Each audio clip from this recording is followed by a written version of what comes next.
الحمد لله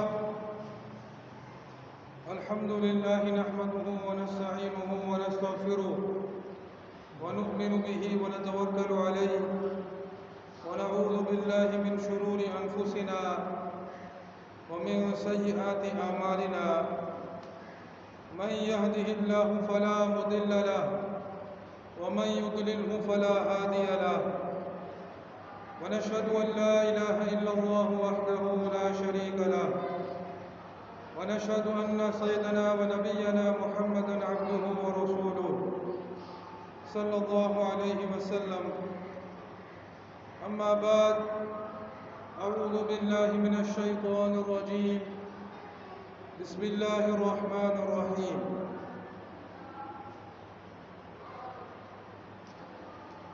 وَلَقَدْ آتَيْنَا لُقْمَانَ الْحِكْمَةَ أَنِ اشْكُرْ لِلَّهِ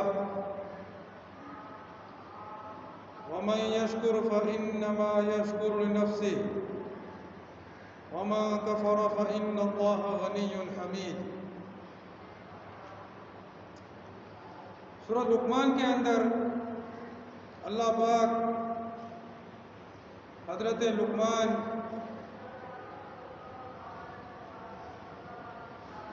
کا جو ہے واقعہ سناتے ہیں. حضرت لقمان رضی اللہ تعالی عنہ کا کہ تحقیق ہم نے لقمان کو حکمت عطا فرمائی کہ اللہ کا شکر کرو. وَلَقَدْ آتَيْنَا لُقْمَانَ الْحِكْمَةَ أَنِ اشْكُرْ لِلَّهِ.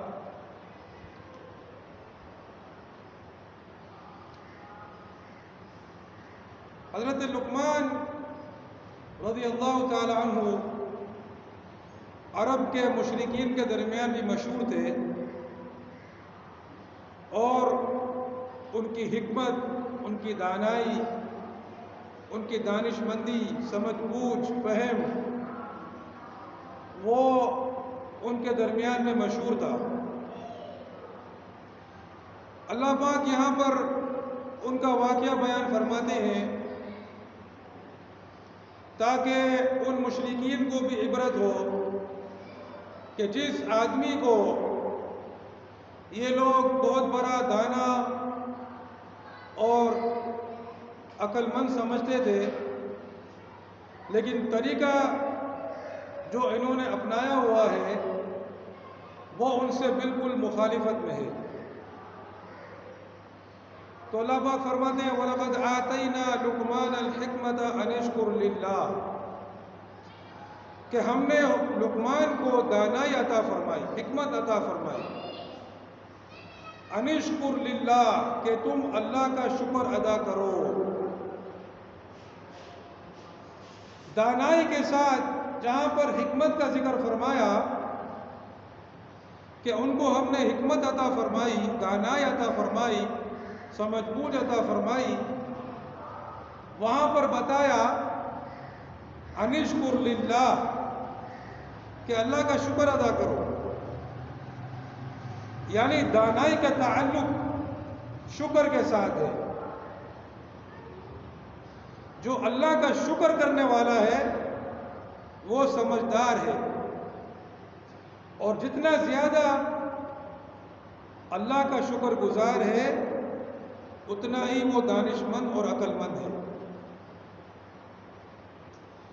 اور اللہ کے شکر کرنے سے مراد صرف یہ نہیں ہے کہ آدمی کہے اللہ کا شکر ہے، اللہ کا شکر ہے. جیسے جب کسی سے بات ہوتی ہے، کیسی طبیعت ہے، کیا حال ہے، اللہ کا شکر ہے، اللہ کا شکر ہے. تو اس طرح تو سب کہتے ہیں، لیکن اللہ کی نافرمانی میں لگے ہوئے ہیں. یہ اللہ کا شکر نہیں ہے. اللہ کا شکر یہ ہے کہ وہ جو نعمتیں تمہیں عطا فرمائی ہیں،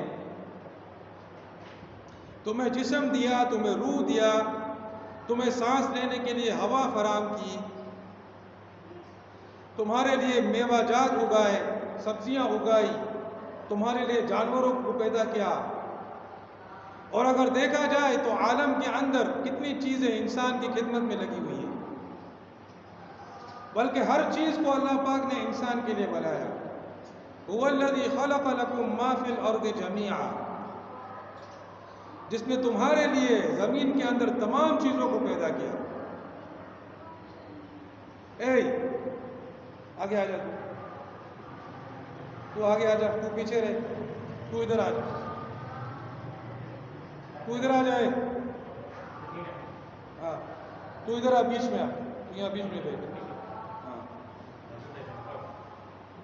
اعوذ باللہ من الشیطان الرجیم.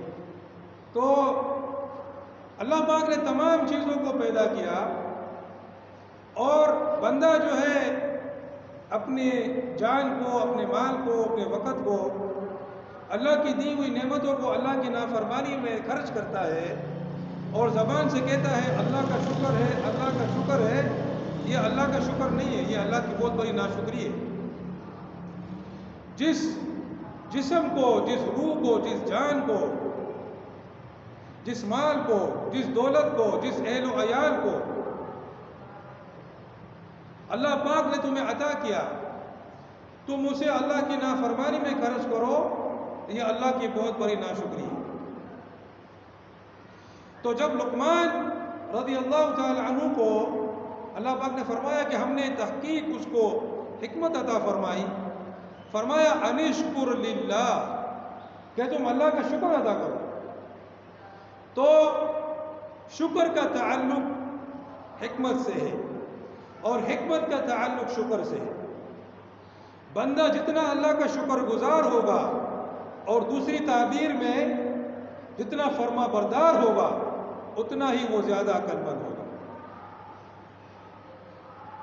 اور جتنا اللہ کا ناشکرہ ہوگا، اور دوسرے لفظوں میں جتنا اللہ کا نافرمان ہوگا، اتنا ہی وہ زیادہ بیوقوف اور احمق ہوگا.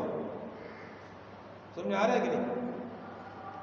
چاہے جتنا بھی اس نے مال اکٹھا کیا ہو، چاہے جتنا بڑا اس کے پاس گھر ہو، کاروبار ہو. لوگ تو آج کل مال و دولت کو دیکھتے ہیں، جو مال و دولت کما رہا ہے اس کو سمجھتے ہیں کہ یہ بہت عقل مند ہے، بہت تیز آدمی ہے، بڑا کاروبار جما لیا ہے، بہت شاکر ہے، بہت تیز ہے.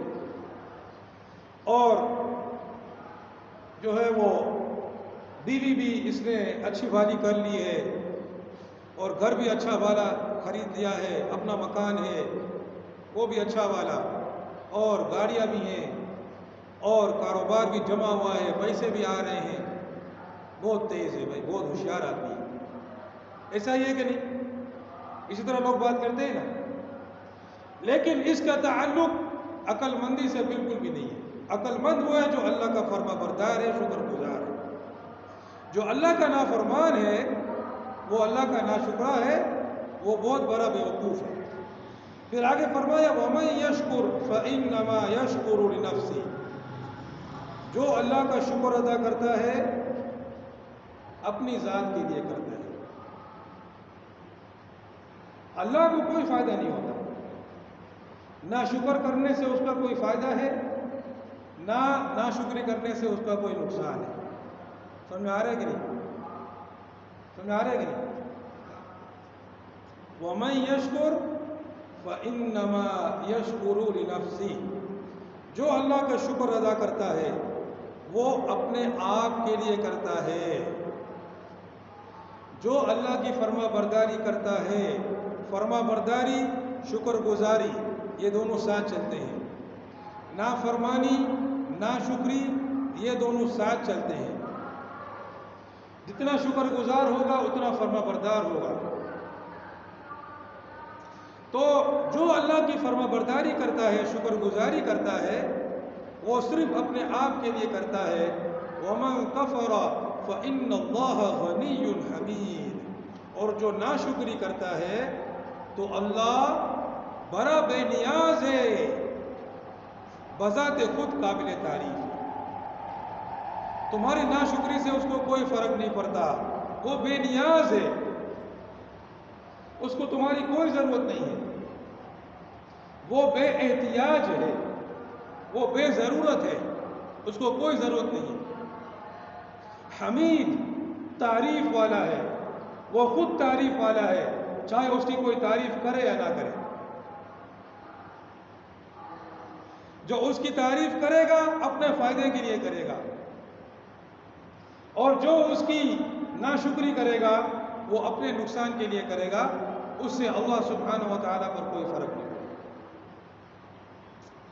پھر فرمایا وَإِذْ قَالَ لُقْمَانُ لِابْنِهِ وَهُوَ يَعِظُهُ يَا بُنَيَّ لَا تُشْرِكْ بِاللَّهِ إِنَّ الشِّرْكَ لَظُلْمٌ عَظِيمٌ۔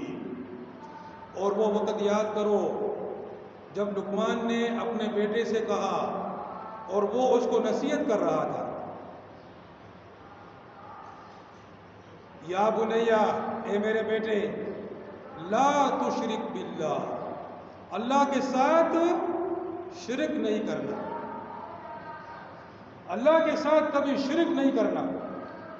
عرب کے مشرکین لقمان رضی اللہ تعالی عنہ کو بہت بڑا دانا اور دانشمند سمجھتے تھے، لیکن وہ بہت بڑے مشرک تھے، تو اللہ پاک ان کا ذکر فرما رہا ہے کہ تم لقمان کی دانائی کی باتیں کرتے ہو، وہ تو خود بھی مشرک نہیں تھا، خود بھی شرک سے بیزار تھا اور دوسروں کو بھی شرک سے روکتا تھا۔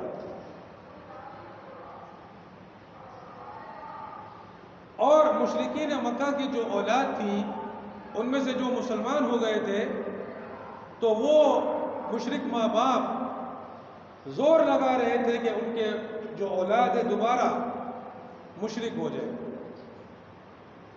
تو یہاں پر لقمان رضی اللہ تعالی عنہ کا ذکر فرمایا کہ وہ تو اپنے بیٹے کو شرک نہ کرنے کی وصیت کر رہا تھا، اور تم جو ہے اپنے اولاد کو شرک کرنے پر زور کر رہے ہو۔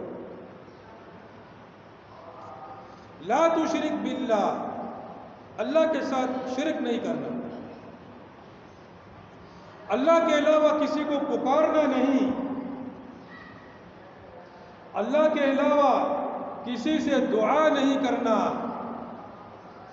اللہ کے علاوہ کسی کو عالم الغیب، غیب جاننے والا نہیں سمجھنا، اللہ کے علاوہ کسی کو ہر چیز سننے والا، ہر چیز دیکھنے والا نہیں سمجھنا، چاہے وہ کوئی ہو، چاہے وہ اللہ کا نبی ہی کیوں نہ ہو، اللہ کا فرشتہ ہی کیوں نہ ہو، لیکن یہ باتیں اللہ کے لیے ہیں، کسی اور کے لیے نہیں۔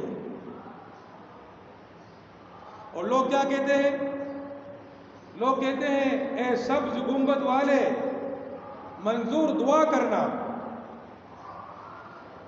سبز گنبد والے سے مراد رسول پاک علیہ السلام کی ذات ہے۔ اور ایک بات یاد رکھو کہ سبز گنبد نبی اکرم صلی اللہ علیہ وسلم کے زمانے میں نہیں تھا، صحابہ کے زمانے میں نہیں تھا، تابعین کے زمانے میں نہیں تھا، تبع تابعین کے زمانے میں نہیں تھا، یہ تو بہت بعد کی پیداوار ہے۔ اور نبی اکرم صلی اللہ علیہ وسلم نے منع فرمایا کہ قبر کے اوپر عمارت نہیں بنانا، قبر کے اوپر تعمیر نہیں کرنا۔ تو ایک چیز جو نبی اکرم صلی اللہ علیہ وسلم کے ارشاد کے خلاف ہو، تم اسی کی نسبت سے نبی اکرم صلی اللہ علیہ وسلم کو یاد کرتے ہو، اور پھر کہتے ہو منظور دعا کرنا، کہ ہماری دعا قبول کرنا، یعنی تم نبی اکرم صلی اللہ علیہ وسلم سے دعا کر رہے ہو، اور دعا جو ہے وہ صرف اللہ کے لیے ہوتی ہے۔ کتنا بڑا شرک ہے۔ نبی اکرم صلی اللہ علیہ وسلم نے ارشاد فرمایا، ہمارے ماں باپ ان پر قربان ہو، ہماری جان ان پر قربان ہو، کہ جب تو مانگ اللہ سے مانگ، جب تو سوال کر اللہ سے سوال کر۔ اور فرمایا کہ دعا عین عبادت ہے۔ اے بچے، فرمایا دعا عین عبادت ہے، اور فرمایا دعا عبادت کا مغز ہے۔ تو جو چیز عین عبادت ہے، عبادت کا مغز ہے، وہ اللہ کے علاوہ کسی اور کے لیے کرتے ہو، کتنا بڑا شرک کرتے ہو۔ شرک اکبر، کھلا ہوا شرک۔ اور کیا فرمایا؟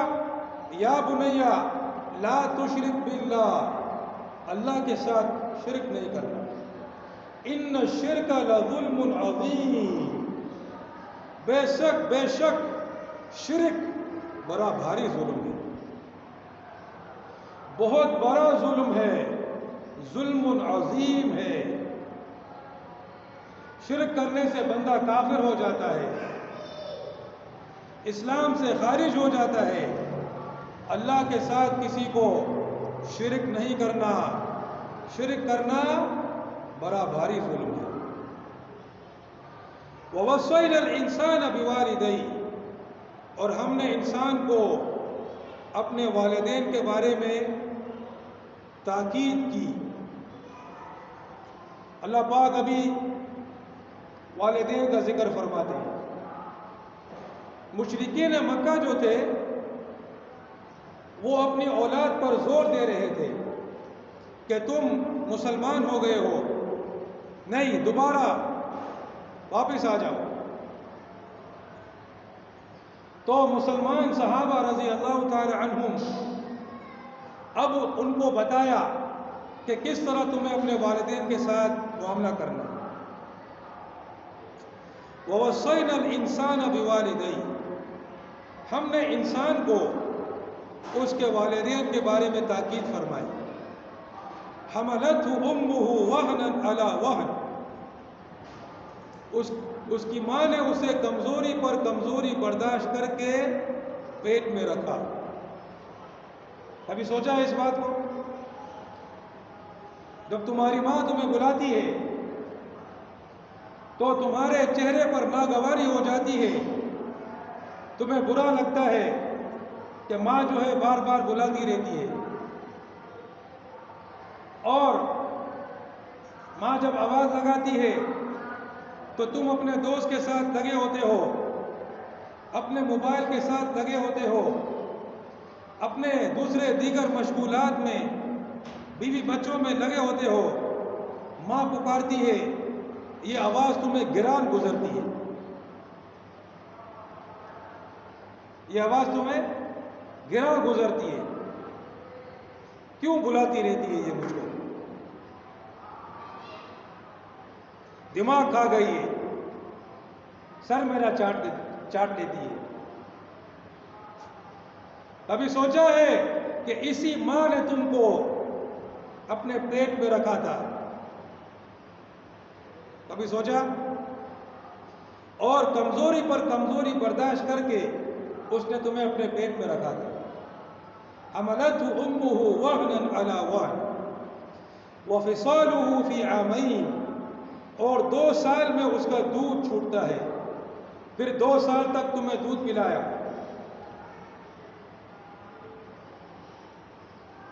تم کتنا تنگ کرتے تھے اپنی ماں کو،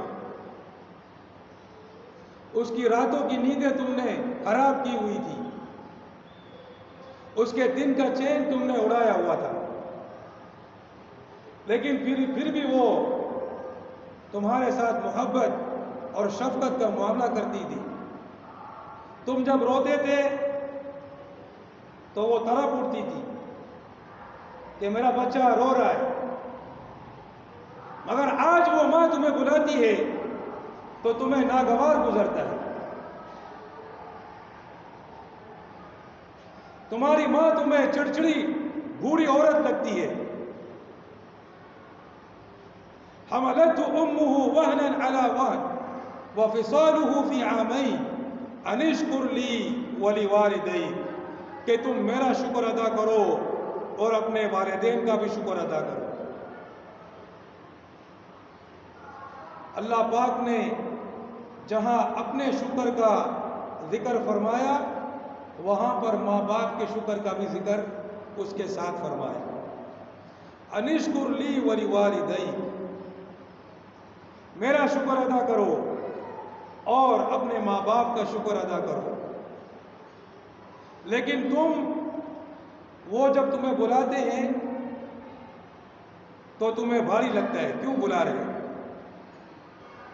تمہارے پاس ٹائم نہیں ہے ان کو ٹائم دینے کے لیے، تمہارے پاس وقت نہیں ہے ان کے پاس بیٹھنے کے لیے،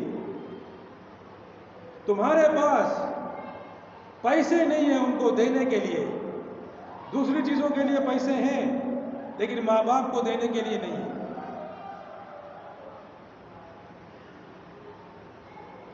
اپنی بیوی کو دینے کے لیے ہے، اپنے اوپر خرچ کرنے کے لیے ہے، اپنے دوستوں کے ساتھ گپ شپ لگاؤ تو چائے پانی کے لیے، پان گٹکے کے لیے پیسے ہیں. اور یہ گٹکا کھانا صحیح بھی نہیں ہے، تمباکو ہوتا ہے. تو ان تمام چیزوں کے لیے تمہارے پاس پیسے ہیں، لیکن جب تمہارا باپ یا تمہاری ماں جب تم سے پیسوں کا تقاضا کرتے ہیں تو تم اچھل پڑتے ہو، تمہاری زبان اچھل پڑتی ہے.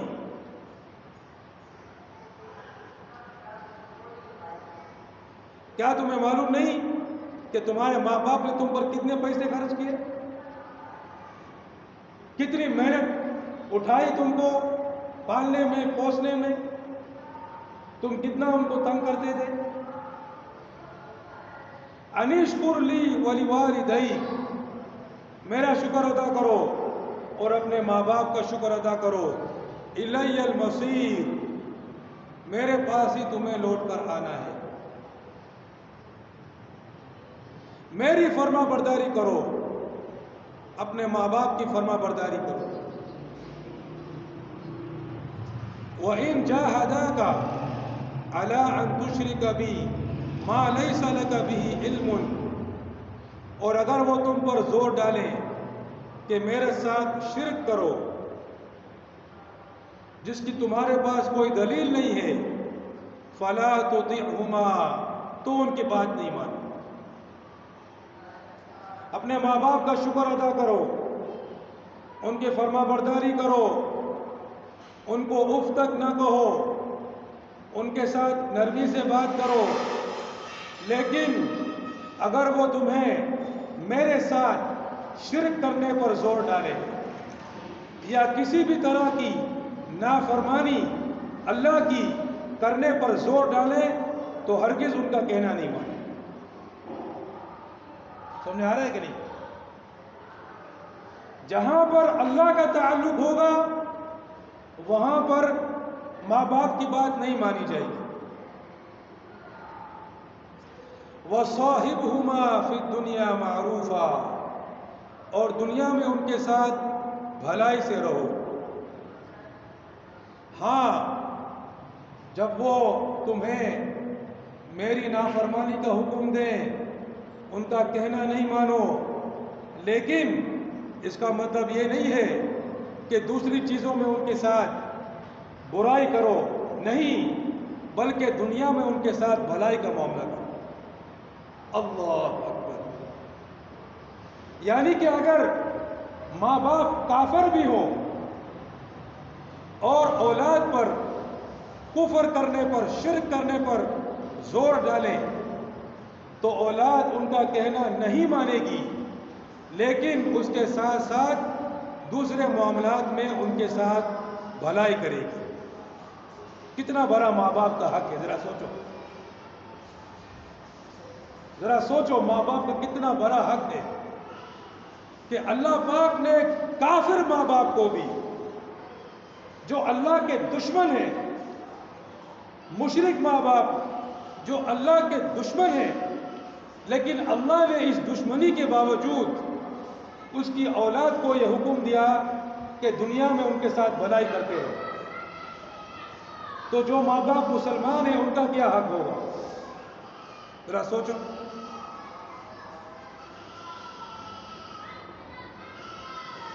آج کل تو ماں باپ بھلائی کا حکم دیتے ہیں تو وہ بھی نہیں مانتا بیٹا. بیٹی کو بھلائی کا حکم دیتے ہیں وہ بھی نہیں مانتی بیٹی.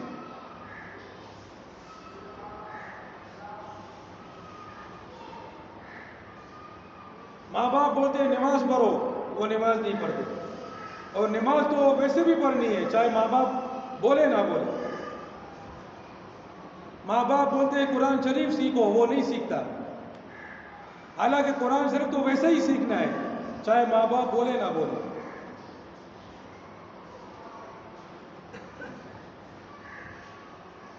ماں باپ کی نافرمانی اور ماں باپ کو تنگ کرنا، ستانا، پریشان کرنا،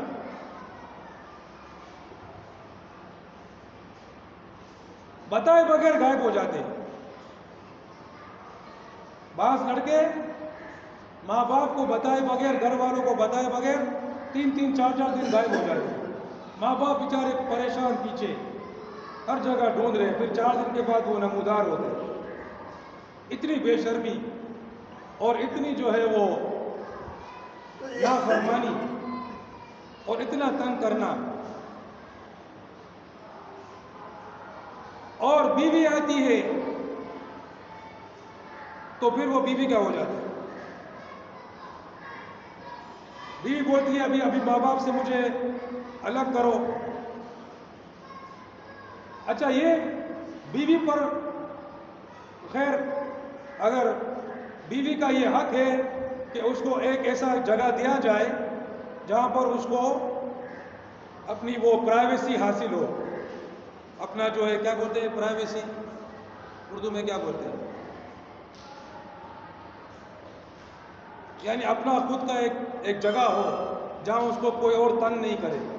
ٹھیک ہے نا؟ تو یہ تو خیر بیوی کا حق ہے.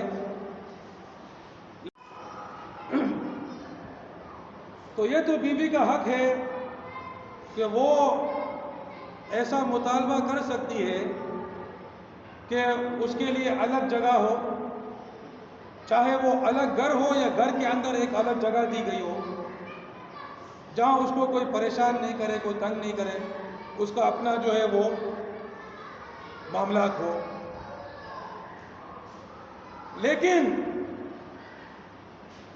بیوی کی وجہ سے ماں باپ کی خدمت کو چھوڑ دینا اور بیوی کی وجہ سے ماں باپ پر توجہ کرنا چھوڑ دینا، یہ حرام ہے.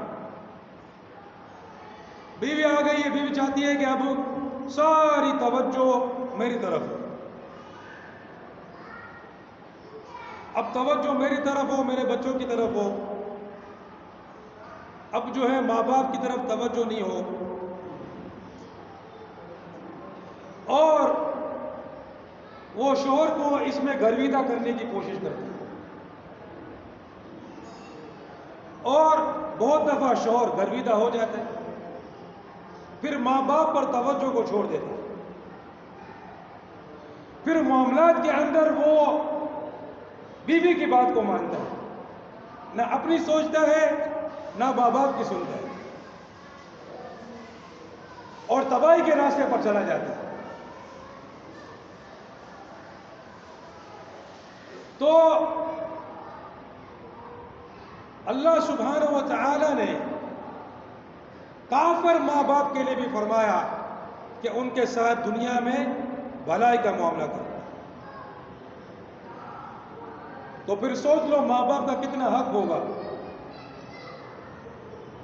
تو بیوی بھی ہو جائے، جو بھی ہو جائے، لیکن ماں باپ جو ہے وہ مقدم ہے، ماں باپ کا حق مقدم ہے. بیوی کے حقوق پورا کرے بیوی کی جگہ پر، اور ماں باپ کو وہ عزت دے اور وہ فرما برداری کرے جو ان کا حق ہے. سمجھ آ رہا ہے کہ نہیں؟ سمجھ آ رہا ہے؟ پھر فرمایا وَاتَّبِعْ سَبِيلَ مَنْ أَنَابَ إِلَيْهِ، اور ایسے شخص کا راستہ اپناؤ جس نے مجھ سے لو لگا رکھی ہو.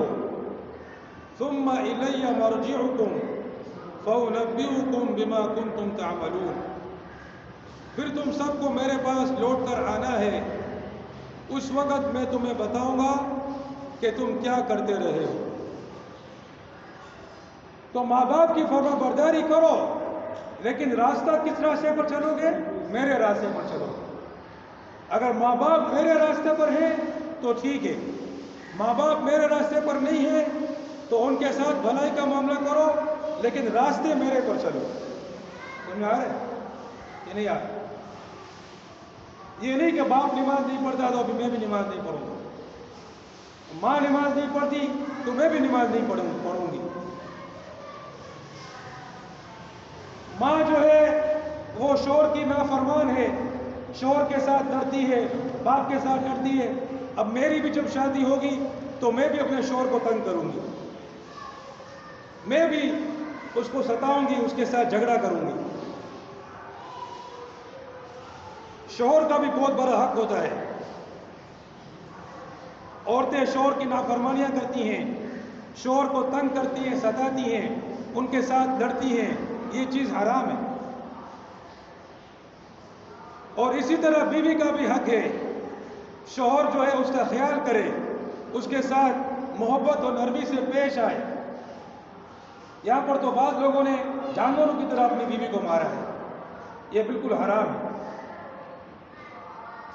تو اگر ماں نے اللہ کی نافرمانی کا راستہ اختیار کیا ہوا ہے اور باپ نے اللہ کی نافرمانی کا راستہ اختیار کیا ہوا ہے، اس کا مطلب یہ نہیں ہے کہ تم بھی اللہ کی نافرمانی کا راستہ اختیار کرو۔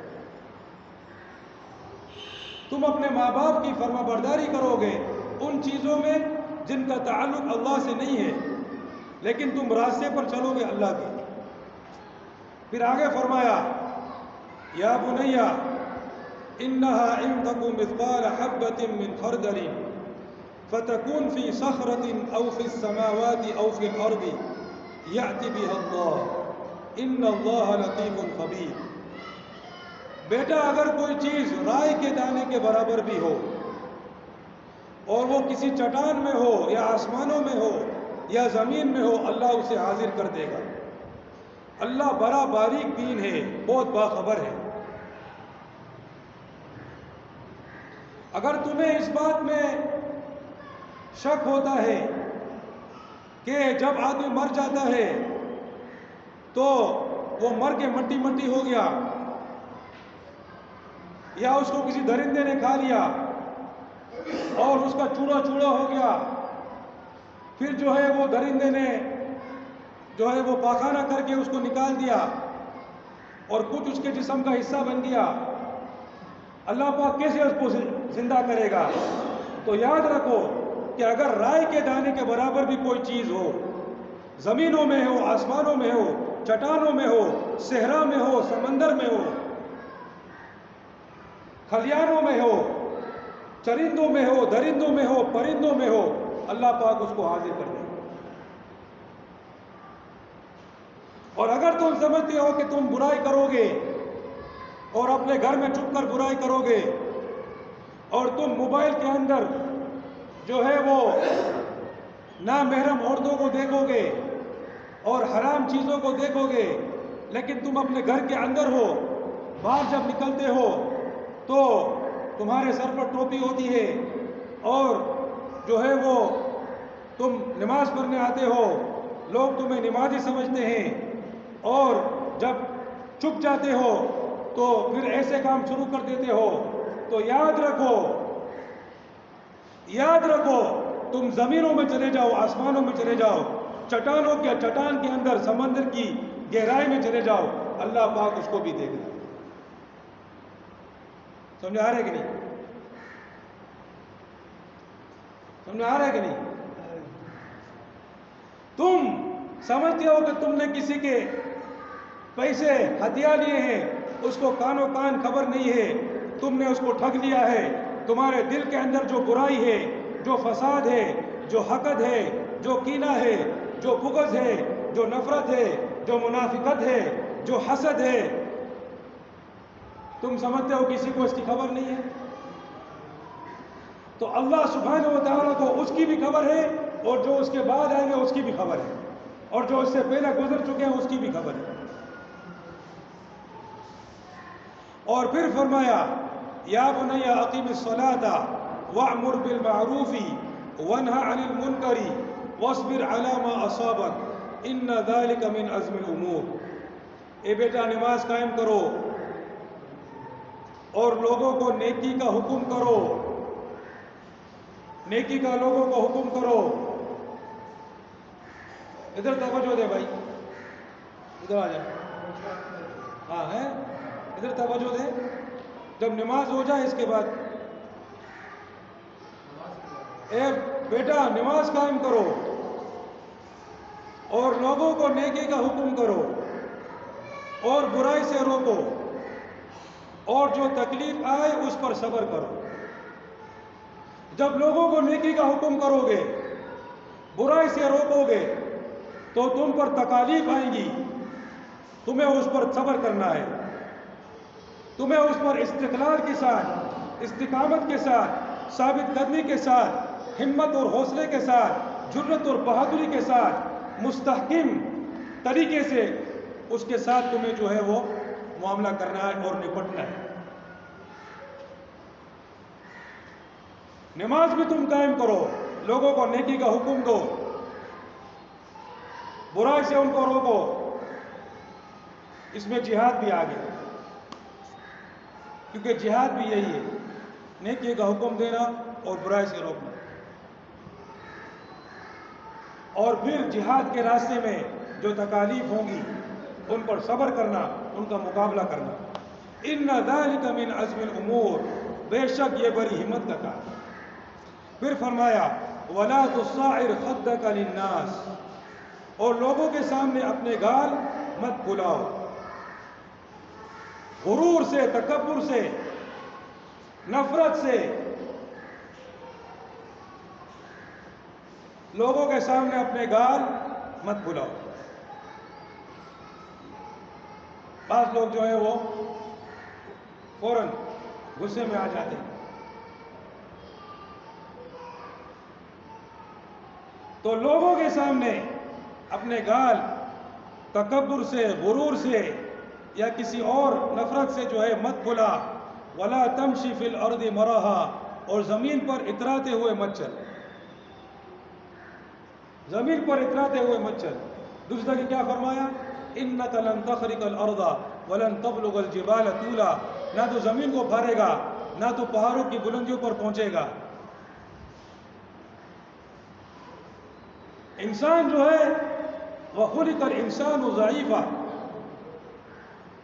اگر دیکھا جائے تو جسمانی طور پر کتنا کمزور ہے،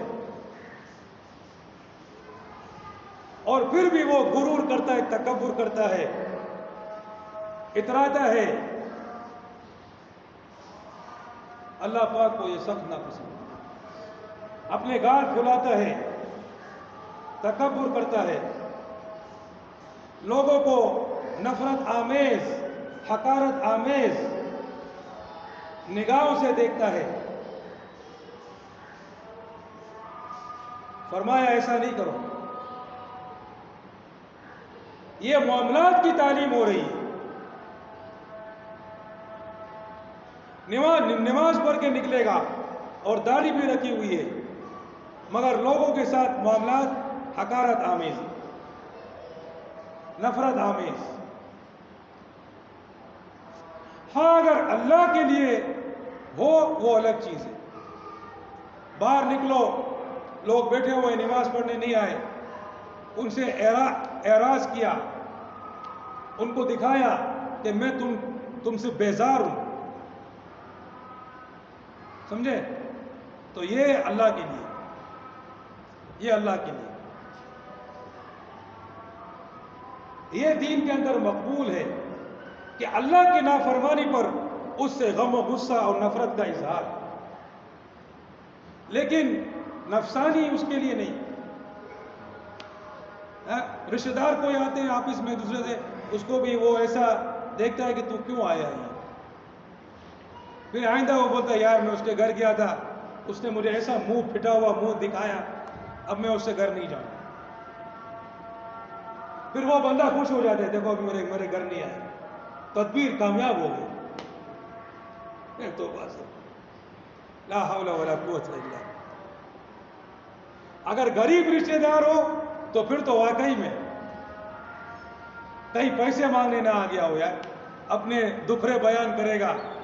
اگر امیر ہو ماشاءاللہ ماشاءاللہ السلام علیکم بخیر راگلے بخیر پھر اس کے لیے اچھا اچھا کھانا بنے. ہاں بھائی کل ضرورت پڑے گی تو پھر اسی سے تو مانگنا ہے نا, کیا کرنا ہے. سارا معاملات پیسوں کے پیچھے. جہاں سے پیسے آ رہے ہیں وہاں پر اس کو عزت بھی ملے گی, اکرام بھی ملے گا. اللہ اکبر. اور جہاں سے پیسے ہونے کی کوئی امید نہیں ہے وہاں پر کچھ نہیں ملے گا. اور اگر الٹا پیسے دینے کی وہ ہے تو پھر تو بالکل گیا گزرا ہو جائے گا. آج کل لوگوں کی دوستیاں بھی ایسی ہیں, لوگ ان کو دوست بناتے ہیں کہ کل وہ ہمارے کام آئے. اگر جس کے یہ توقع ہو کہ اس کو تو مجھے کام آنا پڑے گا, اس سے دوستی ہی ختم کر دیتے ہیں, اس سے دور ہو جاتے ہیں. یار اس کے ساتھ زیادہ تعلقات بڑھاؤں گا, پھر کل بیچارے کو ضرورت پڑے گی قرضے کی یا ایسے ہی مدد کی, تو پھر مجھ سے ہی تعاون کی توقع کرے گا, میرے اس کے ساتھ معاملات ہوں گے. تو اس کے ساتھ معاملات رکھو ہی نہیں. جب معاملات ہی نہیں ہوں گے تو پھر توقع بھی نہیں ہوگی. پھر اس سے منہ پھلائے گا, اس سے منہ پھلائے, سمجھے نا, تاکہ وہ سمجھے نہیں یار کہ وہ سمجھ جائے کہ اس کے دل میں میرے لیے کوئی جگہ نہیں ہے, میں اس کے قریب نہیں جاؤں. اور اگر پیسے والا ہوگا, مالدار ہوگا, پھر کیونکہ بھائی کل اگر کچھ ہو گیا تو پھر اسی کے پاس جاؤں گا. توبہ استغفراللہ العظیم. ولا تصعر خدك للناس ولا تمشي في الارض مرحا. اپنے گال مت کھلا, زمین پر اترا کے مت چل.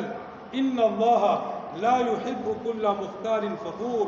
یقین جانو اللہ کسی اترانے والے کو, کسی شیخی باز کو پسند نہیں کرتا.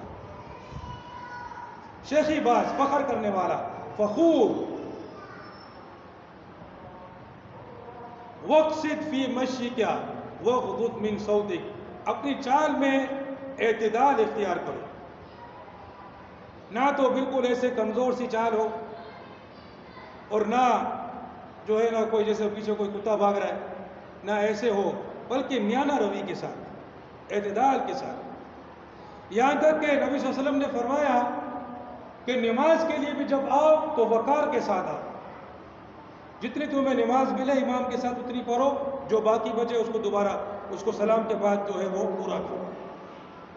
یہاں پر لوگ بھاگتے ہیں رکوع مل جائے, سمجھے نا, اور پھر رکوع حاصل کرنے کے چکر میں سیدھا آ کر ٹھک رکوع پہ چھلانگ مارتے ہیں. اس سے پھر نماز ہی نہیں ہوتی ہے. اور بعض دفعہ امام رکوع سے کھڑا ہو جاتا ہے, پھر بھی اس کو شمار کرتے ہیں, چلو بھائی شمار ہو گیا. وہ رکوع پہ جاتا ہے یا امام بولتے ہیں سمیع اللہ لمن حمدہ, چلو بھائی یار بس شمار کرنا ہی ہے, ابھی کیا کریں, شمار کرتا ہے وہ اس کو. تو اگر امام کے ساتھ رکوع نہیں ملا تو وہ رکعت نہیں ملی. ایک بات تو یہ یاد رکھو. دوسری بات کہ تکبیر اولیٰ فرض ہے. اللہ اکبر, یہ تکبیر اولیٰ ہے. اگر یہ تکبیر اولیٰ نہیں ہوگی تو نماز ادا نہیں ہوگی. یہ تکبیر تحریمہ جو ہے یہ فرض ہے, اور قیام بھی فرض ہے, ٹھیک ہے نا. اب وہ آیا اور ٹھک رکوع میں چھلانگ ماری تو اس نے نہ تکبیر اولیٰ کی نہ اس نے جو ہے قیام کیا, سیدھا رکوع میں چلا گیا. تو پہلے اللہ اکبر, قیام ہوا, پھر رکوع میں جاؤ, سمجھے نا. اگر چلی جائے تو چلی جائے, کوئی بات نہیں ہے, چلی گئی نا, اب کیا ہے, ہو گیا. اب سلام پھر کے تم اس کو پورا کرو گے, اور وقار کے ساتھ آؤ, بھاگو نہیں. پہلے تو یہ کوشش کرو, تمہاری یہ ہونی چاہیے کہ تم جماعت سے پہلے یہاں پہنچ جاؤ تاکہ تکبیر اولیٰ کے ساتھ شامل ہو. مگر اگر دیر ہو گئی ہے, اب وقار کے ساتھ آؤ, سکون کے ساتھ آؤ, میانہ روی کے ساتھ آؤ, بھاگ کے نہیں آؤ, نہ بالکل آہستہ آہستہ. ایسا بھی نہیں ہے کہ یوں جیسے میں بہت بڑا بزرگ ہوں, یوں چل رہا ہے اور پھر بات بھی کرتے. یہ طریقہ بھی سنت کے خلاف ہے. یہ جو بناوٹی جو درویشی ہوتی ہے نا، سمجھے نا، یہ بھی سنت کے خلاف ہے. یہ طریقہ میانہ روی ہونی چاہیے، اعتدال ہونا چاہیے. وَاقْصِدْ فِي مَشْيِكَ وَاغْضُضْ مِنْ صَوْتِكَ، اور اپنی آواز آہستہ رکھو. آہستہ رکھنے سے مراد یہ نہیں ہے کہ سامنے والا سن بھی نہیں سکے. مطلب یہ ہے کہ جتنی آواز کی ضرورت ہے بس اتنی ہو، اس سے زیادہ نہیں. ایسے نہیں ہو. وہ بعض لوگ تو اپنے ماں باپ پر شروع ہو جاتے ہیں.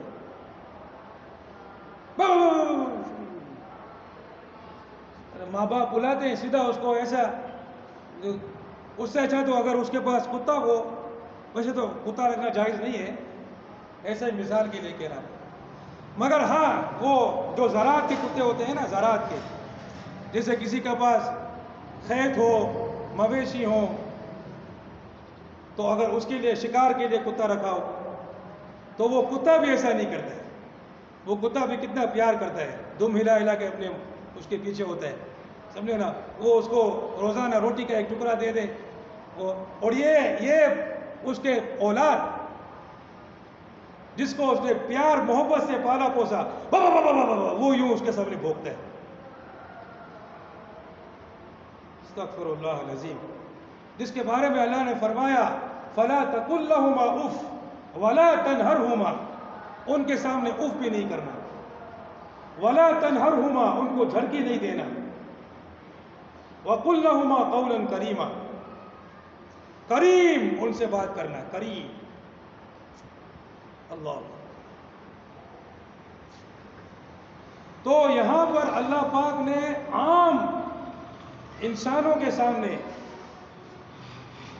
عام مسلمانوں کے سامنے منع فرمایا کہ اپنی آواز کو بلند نہیں کرو. تو ماں باپ کا کتنا حق ہوگا، ذرا سوچو اس بات کو. تو وَاقْصِدْ فِي مَشْيِكَ وَاغْضُضْ مِنْ صَوْتِكَ، اپنے چلت پھرت میں بھی میانہ روی اختیار کرو، اپنی آواز میں بھی میانہ روی اختیار کرو. اس کی اپنی آواز کو آہستہ رکھو، یعنی ضرورت سے زیادہ بلند نہیں ہو. إِنَّ أَنْكَرَ الْأَصْوَاتِ لَصَوْتُ الْحَمِيرِ، بے شک سب سے بری جو آواز ہے وہ گدھے کی آواز ہے.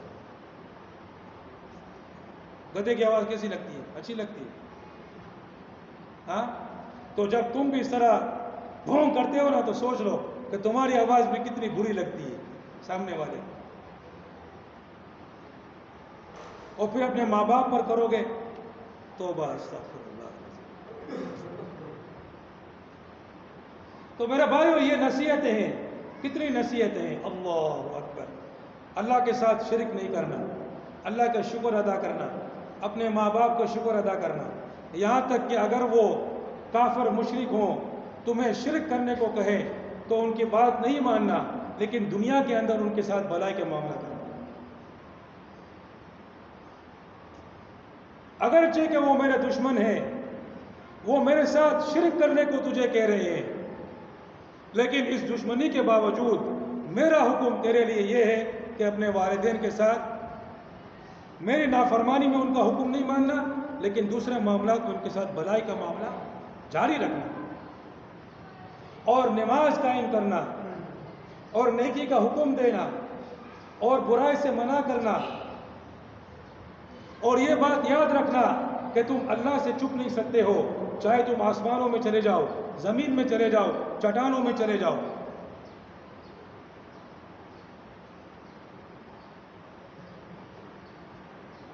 اور اترا کے نہیں چلنا، اپنے گانوں کو نہیں کھلانا، شیخی بازی نہیں کرنا، فخر و غرور نہیں کرنا، اپنی آواز کو آہستہ رکھنا، یعنی میانہ روی کے ساتھ رکھنا، اور اپنی چلت پھرت کو بھی اعتدال کے ساتھ قائم رکھنا. اللہ اکبر. سمجھ میں آ رہی ہے یہ ساری نصیحتیں؟ عمل کرنا ہے نہیں کرنا ہے؟ ان نصیحتوں پر عمل کرنا ہے نہیں کرنا؟ اللہ پاک نے لقمان رضی اللہ تعالی عنہ کے واقعے کو ذکر فرمایا کہ کس طرح وہ اپنے بیٹے کو نصیحت کر رہے ہیں. مقصد یہ ہے کہ تم بھی اس پر عمل کرو، اللہ کی شکر گزاری کرو گے، اللہ کی فرمانبرداری کرو گے، اپنے والدین کی شکر گزاری کرو گے، ان کی فرما برداری کرو گے، ہاں ان کے ساتھ عزت کے ساتھ پیش آؤ گے، احترام کے ساتھ پیش آؤ گے، اور جو بچیاں اور جو لڑکیاں سن رہی ہیں وہ بھی اپنے ماں باپ کے ساتھ جو ہے احترام کے ساتھ پیش آئیں گی، اور ان کا معاملہ زیادہ تر ماں کے ساتھ ہوتا ہے، ماں کے ساتھ عزت اور احترام کے ساتھ پیش آئیں گی، اپنی ماں کو سکون دے گی، ان کی خدمت کرے گی، یہ نہیں کہ خود منجے پر بیٹھی ہوگی اور ماں جھاڑو مار رہی ہوگی اور خود جو ہے وہ منجے کو کیا بولتے ہیں، چارپائی پر لیٹی ہوگی، اور ماں جو ہے برتن دھو رہی ہوگی اور خود جو ہے وہ دسترخوان پر کھانے کا انتظار کر رہی ہوگی، اور ماں سالن گما رہی ہوگی، اور جو ہے یہ سارے معاملات ہوں گے، اور خود جو ہے موٹی بھینس بن رہی ہوگی اور ماں بیچاری سوکھی ہوئی بکری بن رہی ہوگی۔ ایسا نہیں ہوگا، ایسا نہیں ہوگا، بلکہ ماں باپ کو آرام دے گی، ماں باپ کو سکون دے گی، ماں کو چین دے گی، ماں کے کہنے کو مانے گی، اور گھر کے کام کاج خود کرے گی، ماں باپ کو چین اور سکون اور راحت دے گی۔ اور نماز قائم کرو گے، اور نیکی کا حکم کرو گے، اور برائی سے روکو گے، اور اللہ کی نافرمانی سے دور رہو گے، اور غرور اور تکبر نہیں کرو گے، اور لوگوں کے ساتھ اچھے معاملات کرو گے، اور اترا کے نہیں چلو گے، اپنی آواز کو بے جا بلند نہیں کرو گے۔ سمجھ میں آ رہا ہے کہ نہیں؟ سب اس پر عمل کرو گے؟ اللہ پاک ہم سب کو عمل کرنے کی توفیق عطا فرمائے۔ وآخر دعوانا الحمدللہ۔